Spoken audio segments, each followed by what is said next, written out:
Terima kasih Anda masih bersama kami dalam IDX First Session Closing. Pemirsa, Gubernur DKI Jakarta Anies Baswedan dijadwalkan untuk menggelar konferensi pers pada siang ini terkait dengan status pembatasan sosial berskala besar atau PSBB di DKI Jakarta. Dan berdasarkan informasi terakhir, pemirsa, kali ini sudah berlangsung konferensi pers yang dilangsungkan dari Balai Kota DKI Jakarta. Langsung saja kita simak bersama. Ini bergerak agak panjang. Di bulan Maret, angka kita 4, sekitar 4, kemudian kita mulai melakukan pembatasan, penutupan sekolah, tempat wisata, car free day, kantor-kantor, panggilan untuk bekerja di rumah dimulai di pertengahan Maret ini. 16 Maret sekolah tutup, work from home dimulai, seluruh fasilitas-fasilitas publik tutup, itu 16 Maret.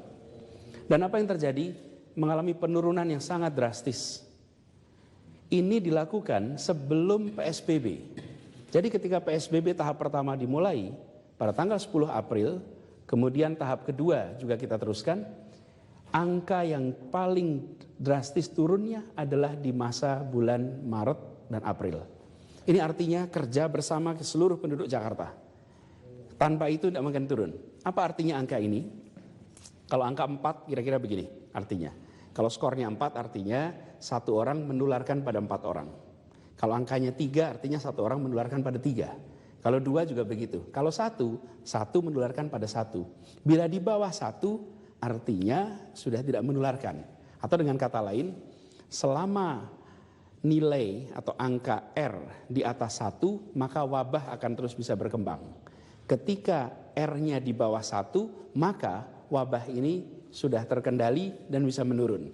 Alhamdulillah Jakarta di akhir Mei, di awal Juni menunjukkan angka yang turun. Di sini lihat angkanya. 18 Mei kita masih 1,09, bergerak terus sampai sekitar 1,03. 31 Mei angka kita 1, lalu 1 Juni 0,9, 2 Juni 0,9, 3 Juni 0,9. Ini adalah kerja kita semua yang membuat angka ini bisa turun. Jadi dari angka ini Jakarta menunjukkan tanda yang positif. Tapi ini belum selesai karena kita tidak mau menggunakan hanya satu ukuran. Kita coba yang berikutnya. Ini adalah indikator pembatasan sosial. Jadi kalau kita lihat para pakar itu membagi dalam 3 tingkatan nilai berdasarkan kriteria, 1 kriteria epidemiologi, 2 kesehatan publik, 3 fasilitas kesehatan. Dan pembatasan sosial itu baru bisa dilonggarkan ketika angkanya di atas 70. Selama Maret sampai dengan pertengahan Mei, angka DKI itu di bawah 70. Kita merah, bergerak kuning, dan akhirnya alhamdulillah 2 minggu terakhir angkanya menunjukkan angka yang positif. Dalam artian hijau. Nah, kita lihat gambarnya di sini. Jadi 3 kelompok: epidemiologi, kesehatan publik, fasilitas kesehatan. Dari ini maka kita akan bisa menyaksikan skornya. Ini disusun oleh tim dari Fakultas Kesehatan Masyarakat Universitas Indonesia dipimpin oleh Dr. Pandu Riono dan kawan-kawan. Mereka menyusun ini dan memperhatikan satu persatu seluruh variabel. Data yang ada di DKI Jakarta kita berikan selengkap-lengkapnya dan mereka mengabarkan apa adanya sesuai dengan kenyataan yang ada. Hasilnya kemudian muncul ada unsur tren PDP, tren kasus positif, tren kematian, tren jumlah tes PCR, proporsi di rumah, proporsi jumlah ventilator, jumlah APD. Dari itu semua muncul 3 skor.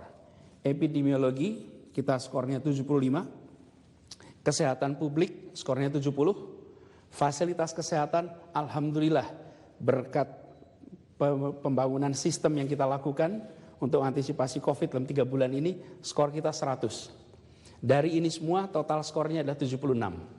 Dan dengan total skor 76 itu artinya pembatasan sosial dapat mulai dilonggarkan. Ini arti dari skor itu, bila nilainya 70, di atas 70 artinya pembatasan sosial dapat mulai dilonggarkan secara bertahap, tapi tetap waspada terhadap potensi lonjakan kasus. Jadi, kalau kita melihat ini, maka Jakarta sudah bisa bergerak menuju fase pelonggaran. Ini kesimpulan dari slide ini. Kemudian saya ingin tunjukkan juga bagaimana Jakarta dalam konteks Indonesia. Kita lihat sekarang kasus positif di Jakarta. Ini tren kasus positif per tanggal 3 Juni.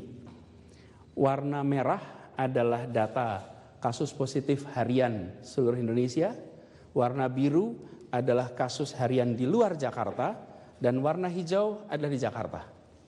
Dari sini kita melihat bahwa di Jakarta, alhamdulillah sudah mulai melandai.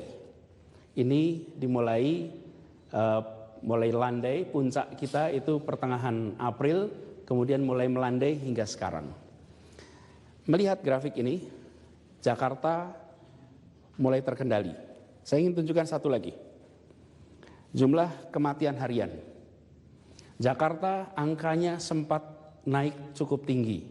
Ini kalau kita lihat di sini lagi, yang warna merah adalah seluruh Indonesia, warna biru adalah tren kematian di luar Jakarta, dan warna hijau adalah tren kematian di Jakarta. Apa yang terjadi? Kita saksikan di Jakarta, di pertengahan April kita sampai pada puncak-puncak banyaknya kematian, turun kemudian.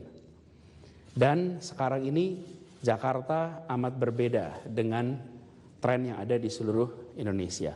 Ini adalah satu faktor yang membuat kita semua merasa sudah saatnya kita menengok kembali betapa kedisiplinan bersama itu penting.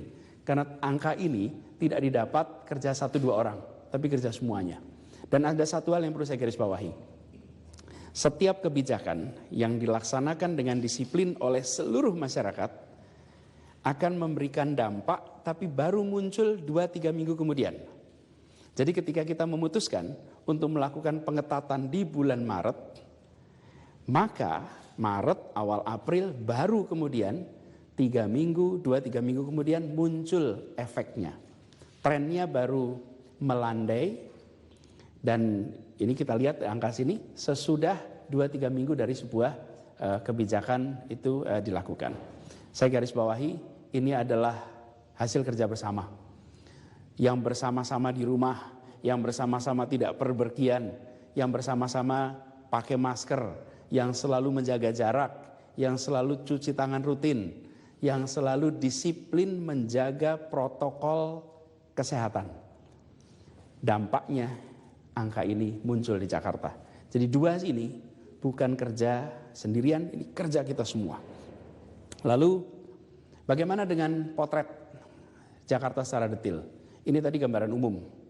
Tapi Jakarta itu bukan satu kota kecil, ini adalah kota besar yang masih menyisakan juga masalah. Jakarta ini penduduknya 11.058.944 orang. Itulah penduduk yang ada di Jakarta. Tersebar di 44 kecamatan, 267 kelurahan, 2.741 RW. Karena kita memiliki data sampai level RW, kita tahu kondisinya berbeda-beda. Nah, inilah yang saya ingin gambarkan juga. Bahwa tadi kita punya potret besarnya. Sekarang kita coba lihat. Ternyata kita menemukan bahwa di Jakarta ini ada 66 RW dengan laju incident rate yang tetap masih harus dapat perhatian khusus. Tapi saya perlu berikan proporsinya ya.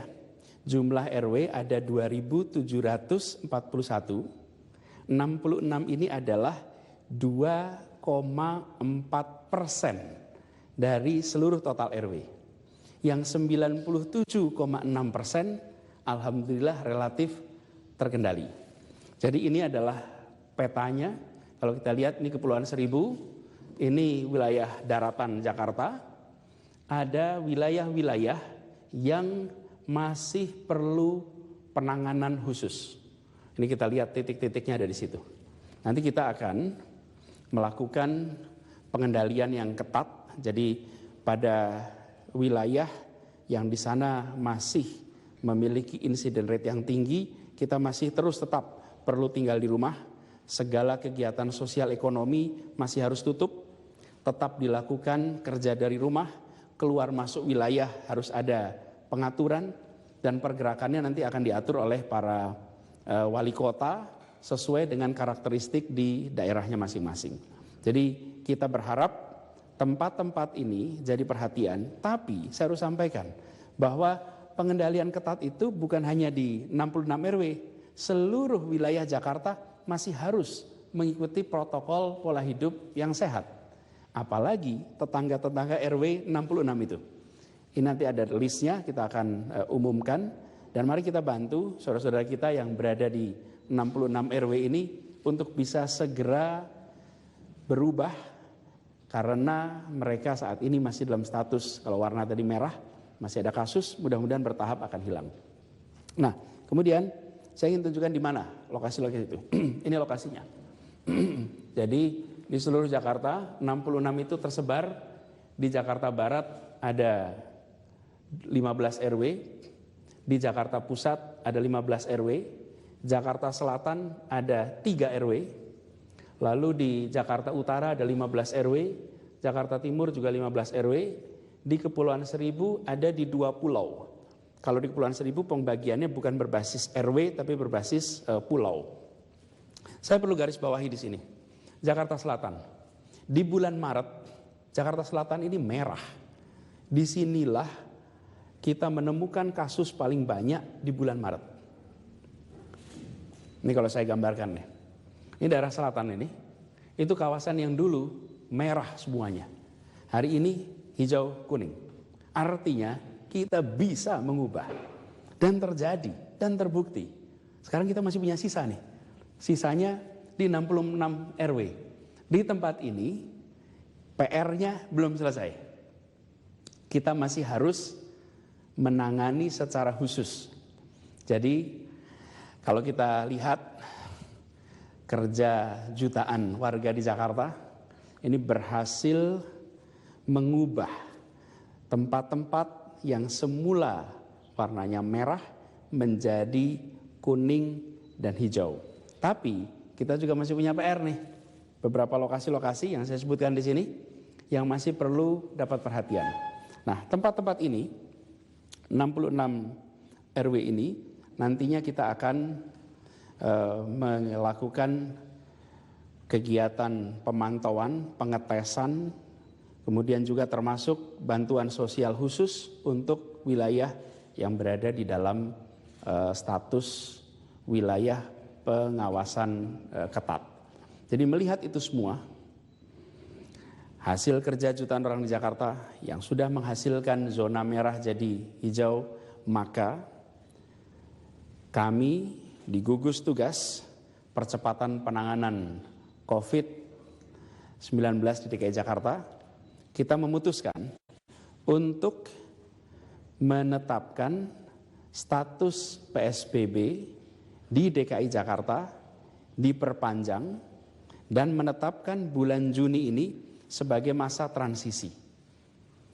Secara umum sudah menjadi hijau kuning, ada wilayah-wilayah yang masih merah, karena itu kita masih berstatus PSBB, tapi di sisi lain kita sudah memulai melakukan transisi. Transisi menuju apa? Kita melakukan transisi dari ketika kita melakukan pembatasan sosial masif menuju kondisi aman, sehat, produktif. Jadi kalau digambarkan masa yang kita akan masuki ini adalah masa di mana ini pra-pandemi, lalu kemarin Maret, April, Mei kita berada di masa 13 minggu ini, di masa pembatasan berskala besar. Saat ini statusnya tidak berubah, tetap PSBB, tapi kita mulai melakukan transisi di bulan Juni ini. Menuju apa? Menuju aman, sehat, produktif. Kita ingin Jakarta kembali menjadi kota yang aman, kota yang sehat, kota yang bebas dari virus COVID dan masyarakatnya bisa berkegiatan sosial ekonomi. Nah, dalam masa transisi ini, kegiatan sosial ekonomi sudah bisa dilakukan secara bertahap dan ada batasan yang harus ditaati. Periode ini menjadi periode transisi, tapi saya katakan tadi, menuju kegiatan sosial yang memberikan manfaat bagi masyarakat luas. Periode ini juga adalah periode edukasi, periode pembiasaan terhadap pola hidup sehat, pola hidup yang aman, pola hidup yang produktif sesuai dengan protokol COVID. Nah, saya perlu garis bawahi di sini bahwa fase pertama dimulai dengan melakukan pelonggaran hanya, saya ingin garis bawahi, pelonggaran hanya atas kegiatan yang memiliki satu, manfaat besar bagi masyarakat, dua, efek risiko yang terkendali. Ini di fase pertama. Dan kita berharap fase pertama ini bisa tuntas di akhir bulan Juni ini. Bila kita berhasil melewati fase bulan Juni ini dengan baik, dan baik itu artinya apa? Tidak ada lonjakan kasus yang berarti. Semua indikator-indikator yang tadi kita sebutkan itu menunjukkan stabilitas. Maka kita bisa masuk ke fase kedua. Apa itu fase kedua? Kelonggaran di bidang-bidang yang lebih luas lagi. Nah, dalam masa transisi ini, semua peraturan mengenai sanksi terhadap pelanggaran pembatasan tetap berlaku dan akan tetap ditegakkan. Mulai dari kegiatan usaha sampai kegiatan kemasyarakatan tidak ada perkecualian. Dan pelanggaran kewajiban dari masyarakat untuk menggunakan masker akan ditegakkan.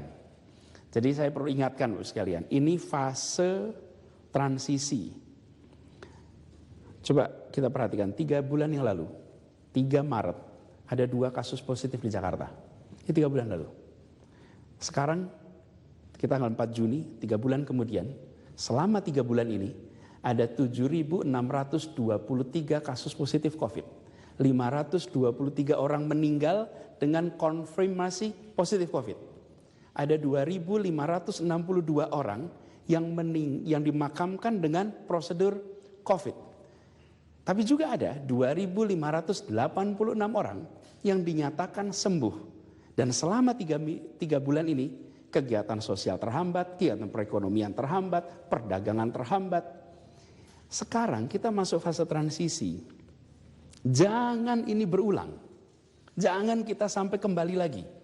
Bila kita tidak disiplin, bila pusat perbelanjaan dibuka secara bebas tanpa protokol kesehatan, bila restoran dibuat penuh karena ingin kejar keuntungan, bila perkantoran memaksakan untuk semua orang masuk bersamaan mengejar target, bila ibadah massal dilakukan secara masif, terjadi kerumunan tanpa jarak aman, maka konsekuensinya kita bisa menyaksikan lonjakan kasus seakan kita kembali ke bulan-bulan sebelumnya. Dan bila itu sampai terjadi, maka Pemprov DKI Jakarta, gugus tugas DKI Jakarta tidak akan ragu, tidak menunda untuk menggunakan kewenangannya, menghentikan kegiatan sosial ekonomi di masa transisi ini. Jadi salah satu mekanisme yang dimiliki dalam masa transisi ini adalah mekanisme yang biasa disebut sebagai kebijakan rem darurat atau emergency brake policy. Kita sedang transisi, bila ternyata kondisinya mengkhawatirkan, direm, dihentikan semuanya. Inilah prinsip yang kita gunakan. Dan saya ingin sampaikan kepada semua, dalam situasi ini prinsip masa transisi ini ada beberapa. Ini berlaku untuk seluruh wilayah. Pertama, kita tahu bahwa masa transisi ini hanya warga yang sehat yang boleh berkegiatan di luar rumah. Bila Anda merasa tidak sehat, tidak bugar, tinggal di rumah. Yang kedua, ini prinsip mendasar. Semua kegiatan, apapun itu, semua tempat, apapun tempatnya, kapasitas maksimal adalah 50% yang digunakan. Bila sebuah ruangan kapasitasnya 100, maka yang boleh hanya 50 penggunanya. Bila kantor terbiasa satu kantor beroperasi 1.000 orang, maka 500 orang bekerja dari rumah, 500 orang bekerja di kantor. Ini adalah prinsip di masa transisi ini. Jadi hanya yang sehat dan setengah kapasitas. Nanti saya akan jelaskan secara detailnya. Lalu ada kegiatan-kegiatan tertentu yang warga usia lanjut, anak-anak dan ibu hamil belum boleh mengikuti kegiatan. 3 kelompok ini di antara mereka-mereka yang punya penyakit juga adalah kelompok yang rentan. Lalu prinsip yang keempat, ada kewajiban untuk menggunakan masker. Kita perhatikan di sini. Selalu pakai masker jika berada luar rumah. Jangan sampai tidak pakai masker. Bila tidak menggunakan masker, Anda akan kena denda Rp250.000. Dan DKI sudah membagikan 20 juta masker gratis untuk seluruh masyarakat di Jakarta. Sehingga tidak ada alasan untuk tidak punya masker. Dan bila masih perlu masker, silakan datang kantor kelurahan. Kantor-kantor kelurahan kita siap dengan masker yang bisa diambil secara cuma-cuma. Lalu, jaga jarak aman. 1 orang 1 meter jarak amannya. Cuci tangan dengan sabun secara rutin. Terapkan etika batuk dan bersin. Jadi ini adalah prinsip umum yang harus kita taati selama masa transisi ini. Nah, masa transisi dimulai besok sampai dengan selesai. Tidak disebutkan sampai kapan karena kita harus mengandalkan pada angka-angka dari semua indikator. Bila stabil, kita akhiri akhir Juni. Bila belum, maka kita perpanjang masa transisi ini. Karena itu kita membutuhkan kita semua bekerja bersama seperti kemarin. Pada saat 3 bulan kemarin itu kita kerja sama, kita lakukan keseriusan berada di dalam rumah, dan apa yang terjadi? Angka-angka itu muncul. Jadi, terus sekalian, saya ingin jelaskan sekarang beberapa protokol penting yang harus jadi perhatian selama masa transisi ini. Pertama, untuk di rumah. Di rumah, cuci tangan setiap kembali dari bepergian. Lalu, batasi tamu untuk bisa jaga jarak aman di dalam rumah. Jadi kalau di rumah terima tamu, pastikan menggunakan prinsip masa transisi. Lalu, utamakan jalan kaki dan sepeda, ini untuk pergerakan penduduk. Kendaraan bermotor, baik sepeda motor maupun mobil, bisa beroperasi dengan protokol kesehatan. Jadi kendaraan-kendaraan umum juga bisa beroperasi, dan kendaraan umum ini beroperasi dengan 50% kapasitas dengan menggunakan prinsip jaga jarak. Lalu kendaraan non umum seperti ojek dan mobil itu bisa beroperasi dengan protokol COVID. Lalu ada hal penting yang perlu jadi perhatian terkait dengan pendidikan. Kami di gugus tugas memutuskan bahwa belajar mengajar di sekolah belum dimulai dahulu. Tidak akan dimulai sampai kondisinya aman. Jadi bila kondisi masih belum dianggap aman, maka kegiatan belajar mengajar masih belum kita lakukan. Ini catatannya, tahun ajaran baru memang dimulai tanggal 13, tapi itu adalah kalender akademik, bukan berarti kegiatan belajar di sekolah. Jadi tanggal 13 Juli bisa jadi kita masih tetap belajar di rumah. Karena itu jangan sampai ada yang menganggap tahun ajaran itu sama dengan belajar di sekolah. Ini 2 hal yang berbeda. Karena siklus tahun ajaran itu terkait dengan kegiatan belajar mengajar baik di rumah maupun di sekolah. Lalu kegiatan sosial ekonomi prinsipnya sama. Jumlah peserta harus 50% dari kapasitas. Harus ada jarak aman 1 meter dan harus ada tempat cuci tangan. Lalu untuk perkantoran. Untuk perkantoran, proporsi karyawan yang bekerja di kantor adalah separuh dari seluruh karyawan. 50% lainnya tetap bekerja di rumah. Pengaturannya diatur oleh masing-masing kantor. Dan dari 50% yang bekerja, kita mengharuskan dibagi sekurang-kurangnya 2 shift. Jadi 50% bekerja di kantor, dari mereka yang 50% dibagi minimal 2 shift. 2 shift apa? 2 shift jam kerjanya. Dan ada yang mulai misalnya, ini sebagai ilustrasi ya, bukan aturannya, ilustrasi. Separuh dimulai jam 7 pagi, separuh dimulai jam 9 pagi. Supaya apa? Kedatangannya, masa istirahatnya, kepulangannya, jumlahnya tidak terlalu banyak. Apalagi bagi gedung-gedung yang jumlah lantainya itu di atas 4 lantai. Potensi kepadatan menggunakan lift, antrian lift menjadi tinggi bila semua kantor masuk di jam yang sama, semua karyawan masuk di jam yang sama. Karena itu harus dipisah minimal 2 kelompok. Jadi misalnya yang jam 7 masuknya istirahatnya nanti jam 11. Sementara yang masuknya jam 9 mungkin istirahatnya jam setengah 1. Karena itu saat makan siang pun tidak terjadi penumpukan. Intinya adalah separuh kapasitas, jaga jarak aman. Karena itu semua rekayasa atas pergerakan orang dibuat agar bisa mencapai tujuan itu. Jadi detailnya nanti akan ada di peraturan, tapi prinsipnya adalah kita memastikan semua pergerakan orang tidak meningkatkan risiko penularan.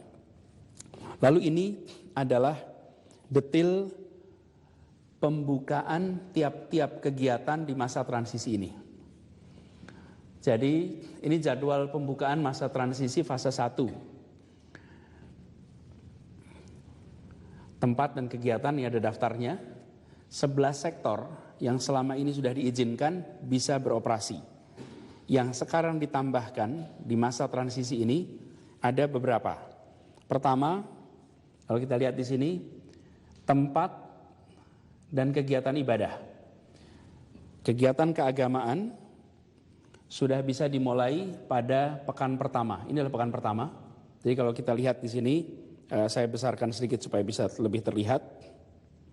Ini ada 4 pekan. Pekan pertama Juni, pekan kedua, pekan ketiga, pekan keempat. Ada hari kerja, Senin sampai Jumat. Lalu ada hari akhir pekan, Sabtu dan Minggu. Kita membagi kegiatan-kegiatan ini berdasarkan urutan pengendalian pergerakan penduduk. Jadi kalau kita lihat, mulai besok kegiatan beribadah sudah bisa mulai dilakukan. Jadi masjid, musola, kemudian gereja, vihara, pura, kemudian kelenteng, semua sudah mulai bisa membuka, tapi hanya untuk kegiatan rutin. Nanti saya akan jelaskan detailnya. Mulainya besok. Dan harus mengikuti prinsip protokol kesehatan. Ini untuk rumah ibadah, saya perlu sampaikan bahwa nomor 1, jumlah peserta kegiatan ibadah maksimal 50%. Jadi bila dalam ruangan, maka dalam ruangan itu maksimal 50%. Kalau kapasitasnya 200, maka hanya boleh 100. Lalu yang kedua, harus ada jarak aman 1 meter antar orang, sehingga tidak terjadi potensi interaksi. Lalu ya pemirsa, itu tadi pernyataan langsung dari Gubernur DKI Jakarta Anies Baswedan. Anies menyatakan bahwa mulai esok 5 Juni 2020 masa PSBB di Jakarta masih diperpanjang, namun sudah dilakukan masa transisi dari pembatasan sosial berskala besar. Dan ia juga menegaskan beberapa sektor yang masih tetap dapat beroperasi dan juga hal-hal lainnya terkait dengan masa transisi dari PSBB di DKI Jakarta. Ya pemirsa, informasi tadi sekaligus menutup perjumpaan kita di IDX Precision Closing kali ini. Terima kasih atas kebersamaan Anda. Saya Fajar Wayung. Sampai jumpa.